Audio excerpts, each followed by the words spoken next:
These words would have made little to no sense just 10 or 15 years ago. The assumptions are stark. Your child should be online. Something is wrong if your infant isn't online. Or perhaps you posted a photo and I just missed it. What's the problem? It's strange that you haven't uploaded a picture of your infant to the internet. This scene occurs early in Baby Ruby, the directorial debut of author Bess Wohl. Jo. Noé tilde copyright Memerland, a French lifestyle blogger who lives upstate with her husband Spencer, Kit Harington, has recently given birth to their first child. Because she created a brand curating her elegant French woman in America life, a puzzled fan's question is not unreasonable. Everything else is placed online by a lifestyle blogger. She monetizes her private life. She writes about the baby shower, interspersed with affiliate links. Jo had so much content during her 9-month pregnancy. After the baby is born, there will be radio silence. Her supporters are initially alarmed, then angered. Baby Ruby is about a mother who suffers from postpartum psychosis as well as postpartum depression, and who believes that her newborn baby is furious with her. Jo sees Ruby as a seething terrible creature. Ruby is constantly crying, and Jo takes it personally. She believes the kid is punishing her for something, that there is a fault in Jo's character that only Ruby notices. Babies cry, says the pediatrician. It's their job. This is something that everyone tells her, but Jo can't help but suspect that something else is going on. Ruby appears hostile. The paranoia grows worse. Jo wonders if her husband and mother-in-law, Jane Atkinson, are conspiring, if the neighbors are on the same page, or if anything nefarious is going on.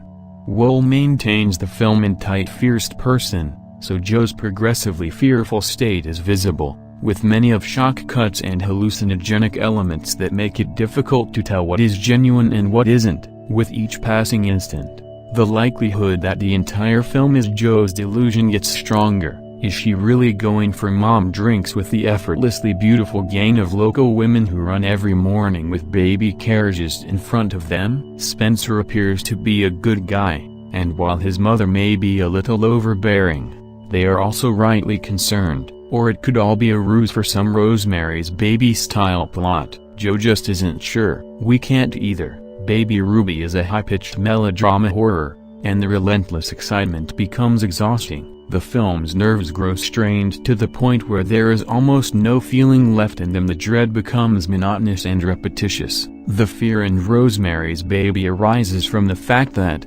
despite the gaslighting, Rosemary's perceptions are correct.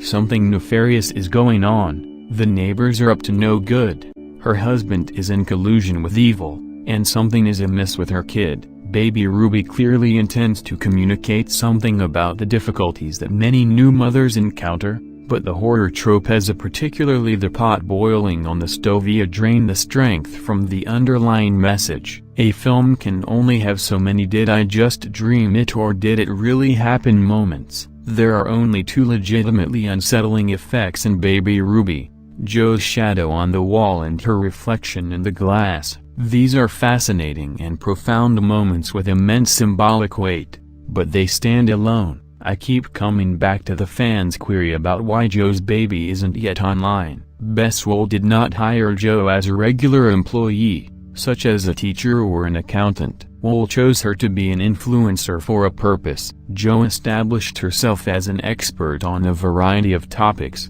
including parenthood, which she had yet to experience. Jo is irritated when Spencer reads aloud from a parenting advice book. She refuses to accept advice that is so cliched.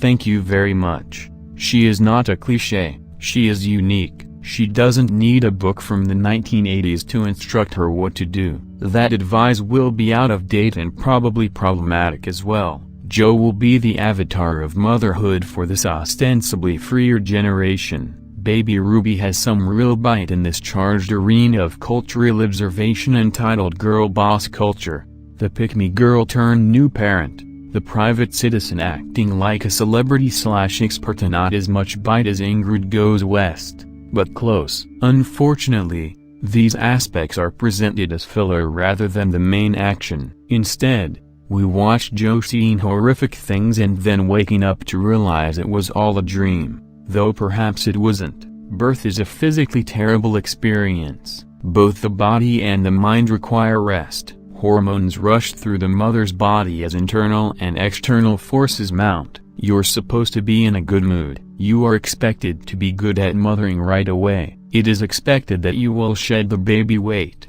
Being extremely online, as Joe is, exacerbates these demands, which lifestyle bloggers rarely discuss. Joe anticipates her daughter's thanks for the meticulously groomed world she has created for her. Ruby, on the other hand, weeps. Joe's existential crisis is akin to the one described so hauntingly in Sylvia Plath's short poem Child. Plath wanted her infant's eyes to view only lovely things, but instead, the child looks up from its cot to see the world. That concludes the ending of the movie Baby Ruby.